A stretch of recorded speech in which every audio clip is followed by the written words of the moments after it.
Hello friends, welcome to another episode of the Rifle Tour channel. This is a video that is going to be dedicated to the Remington 700 LTR in 223. This little rifle right here is chambered in 223 Remington. It is one of the newer Remingtons. I believe its manufacture date was late 2015, early 2016. And it's wearing a beautiful HS Precision stock, a heavy barrel right here, 20 inches, 1 twist, made in,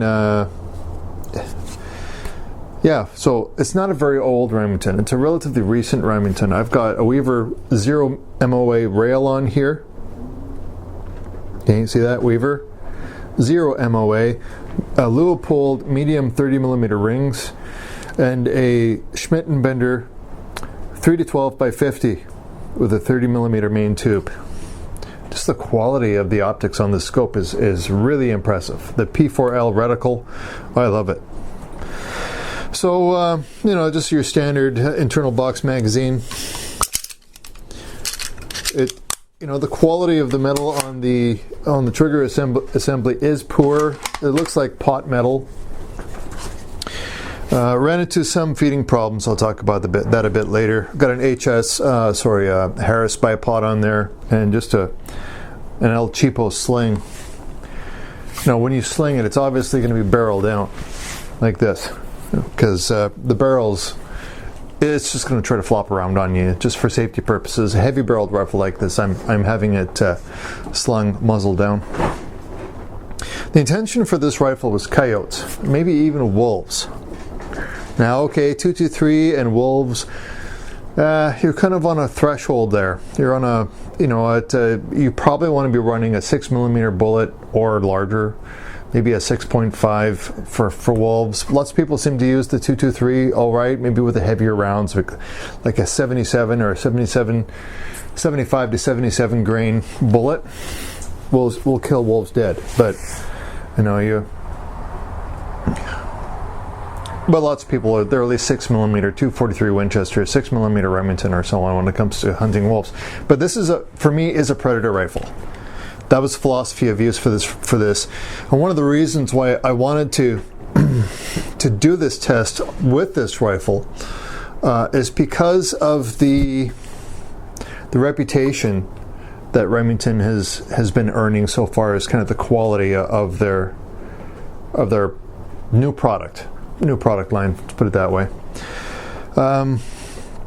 So let's kind of get into it. I mean, the last time I talked about this rifle, I gave you a heads up video. It was about 6 months ago. It was July 2018. We're almost in February 2019, and so I wanted to get this video out there so you had that closure. Hell, shall we say? I think many of you out there were concerned with the quality assurance of Remington products. They went into bankruptcy protection for a short period of time, and they came through on the other end. They reorganized the company and restructured, and they're moving forward and continuing to make new product lines. The LTR does not appear to be on the law enforcement page anymore. The 700 police is, but the LTR is gone for one reason or another. I don't know why, but it's not there anymore. So today, this has been a process that's taken me about 6 months to complete, and so I feel I'm in a little bit more of a better position to give you kind of an objective opinion. Now, I didn't really want to make this video because for me there was a lot weighing on it. Right, I've been kind of hard on Remington products for a while now because I've seen this decline of quality, and I was just hoping that by purchasing a kind of a higher end Remington product, that I'd be able to maybe say, okay, yeah, the company's turned around. Things are going great now. So now, what I will say is that because this rifle was manufactured late 2015, early 2016, it is not considered to be one of the new product line. It's one of the older rifles. Okay, so I screwed up there. I mean, this is not going to be representative of what Remington is manufacturing today. Unfortunately, I got that wrong. Even though I bought this in 2018, mid 2018, I'm actually buying a 2-year-old rifle that was on sale. Okay, so it was $1,300 to acquire this. It was on sale at the time. That's still a lot of money for me. I thought I was buying a new product. Turns out I'm not. Okay, it's 2 years. It's been sitting on a box for 2 years in a warehouse for somewhere, and it only just got to me in 2018. So this is not representative of the new Remington product line after they came out of bankruptcy protection. It's the old line. So let's get started. I think you can actually still purchase these, but you may want to ask how much they cost. Lever Arms got this one of these LTR rifles on sale. Well, it's not on sale. It's for, you can buy it at Lever Arms, and it's over $1,600 just for the rifle. Okay, so I mean, these aren't cheap rifles. I mean, you're going to spend that kind of money, $1,500, $1,600. You're going to be buying something that is going to be able to fulfill the philosophy of use you want it to fill out. And then because you're adding the extra weight of a heavy barrel, you want precision. Okay, you're looking for precision. So I'm going to tell you what kind of precision I've been able to squeeze out of it. All right. So maybe what I'll do is just kind of give you an overall view of the rifle. We'll have some imagery rolling in so you get a bit of a feel. I really like the dark phosphate finish they have on these rifles. I really think it's beautiful. I mean, even the SPS line, kind of that dark kind of look you can see there. I mean, the kind of the mid grays, phosphate finishes and so on, they're okay, but I really like kind of the dark phosphate finish. You do get a bit of resistance running the bolt back and forth, unlike a polished bolt that you'll see in the Bergeras, the B14s. Very, very beautifully polished bolts. There's no sound whatsoever. But you do have, it is a bit noisy. And plus you also get brass residue on the bottom of your bolt from chambering rounds. So that, I mean, that's just the way it is. I mean, that's what all phosphate finish products are going to get. That you can't get around that. It is what it is. There may be some technologies like Teflon coating or something to that effect which could help to alleviate that, but you know, phosphate is just fine. I had no problems with it. The quality of the milling is very good in my opinion. I have no problems there whatsoever. The trigger's great. I didn't even have to touch it. I am getting paint chipping around the receiver area where it hits the aluminum bedding block. You can see a little bit right there. Yeah, right there. Right, so there's some of the paint's chipping off the aluminum. Aluminum can be difficult to have a paint adhere to it. That's why they adenize them. So let's look at some pictures of targets here. You probably can't see this, so I'll overlay it. Starting here with and these are groups that I shot today with a wide variety of brands of ammunition that I've acquired over a period of time. And this here is we'll start off with the Israeli Military Industries IMI, which is a lot from 2015. You can see that we have a cluster of 3 rounds to the top left and 2 strays on the right. Those aren't strays, that's just the way this rifle shoots. 62 grain M855. This is the Israeli stuff. It's not cheap. It shot fairly well in my Colt AR-15A4 20-inch 1-7 twist. And frankly, the Remington 700 is shooting this worse than an AR-15.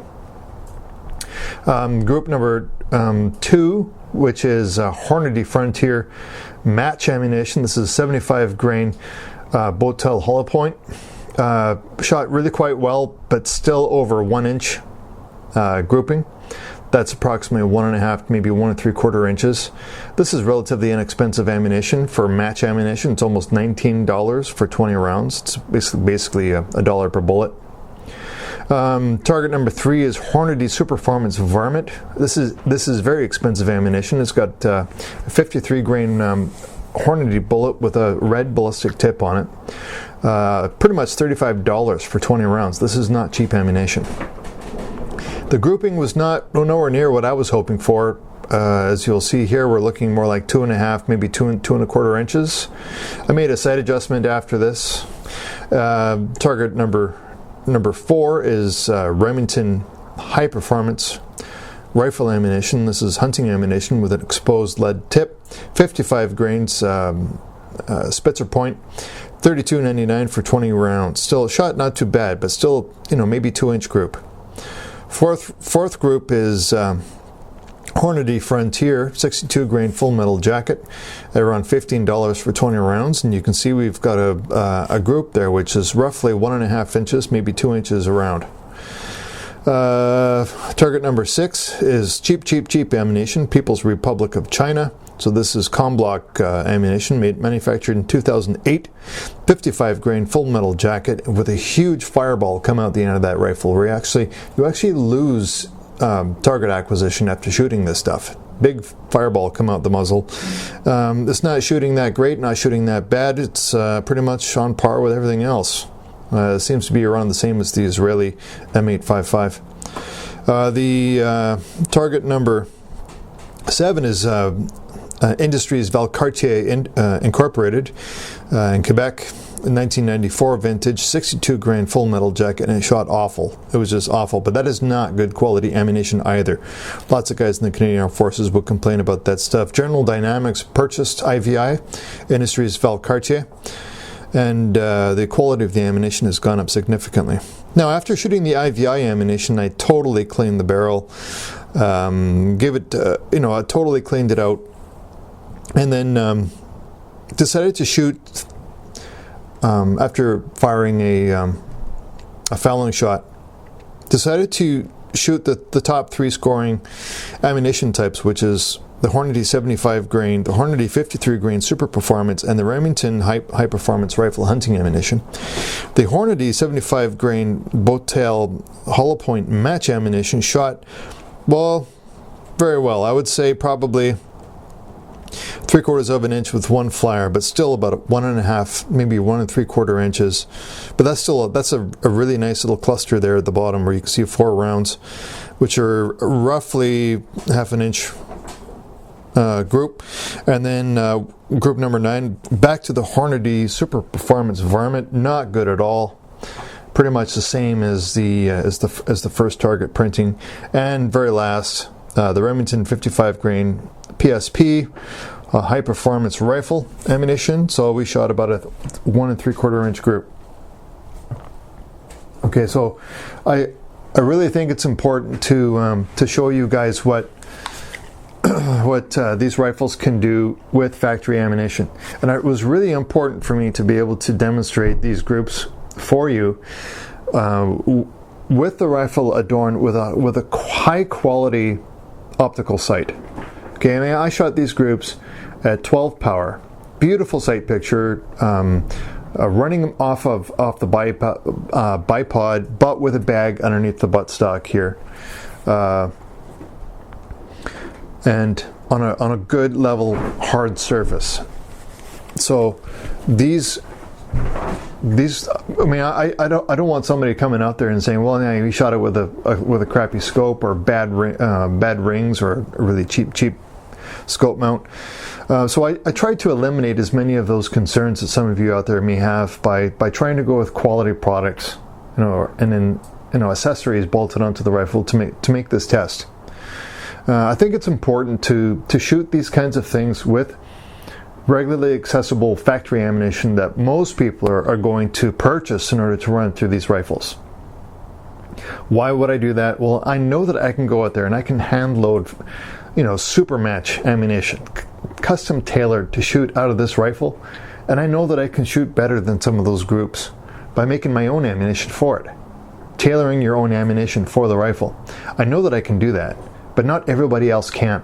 So I'm going to deliver this test to you using ammunition that's commonly available on the marketplace, some of which is actually intended for things like coyotes.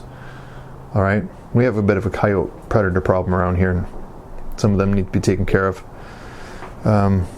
Just the other day, the neighboring town, somebody's dog got eaten by a wolf.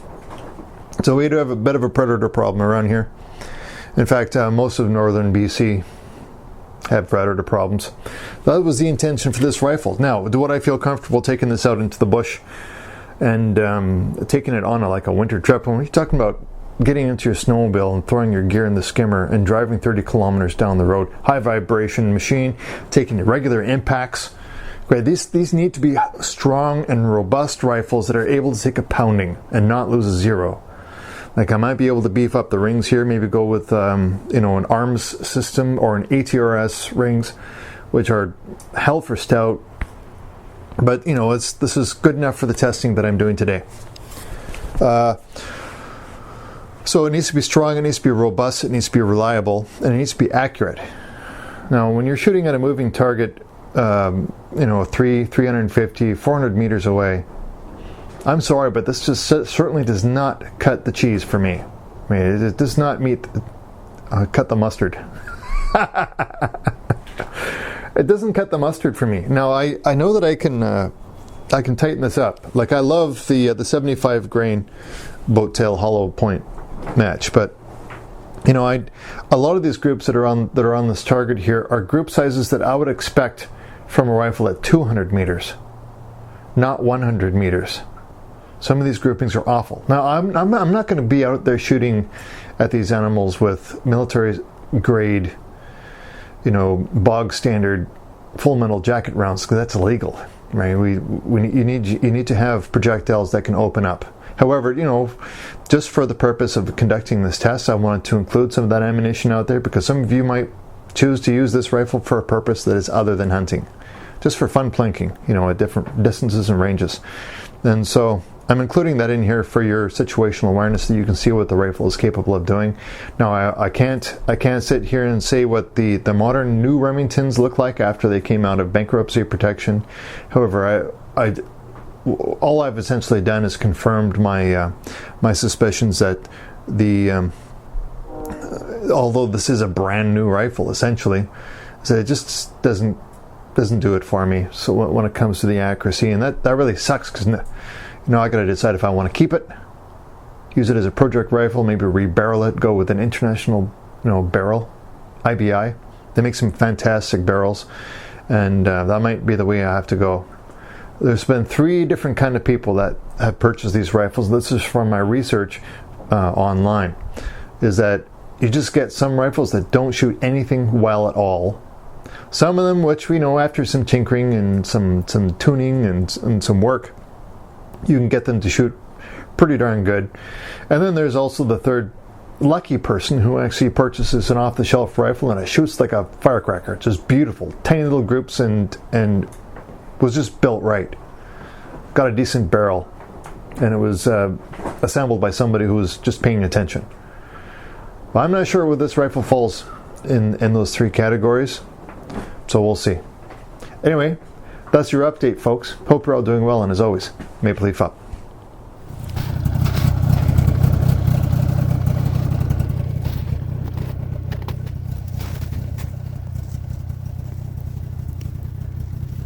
I'm surprised there isn't a moose down there. Oh, look. Broken tree right there. Usually there's moose or deer around here. And coyotes. Yeah, we got coyotes and wolves around here too. Not today. Let's get back on this second. Go for another ride.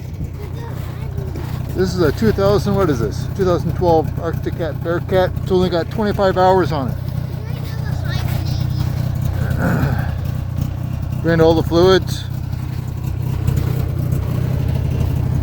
This isn't her maiden voyage, but definitely going to put a skimmer on this thing.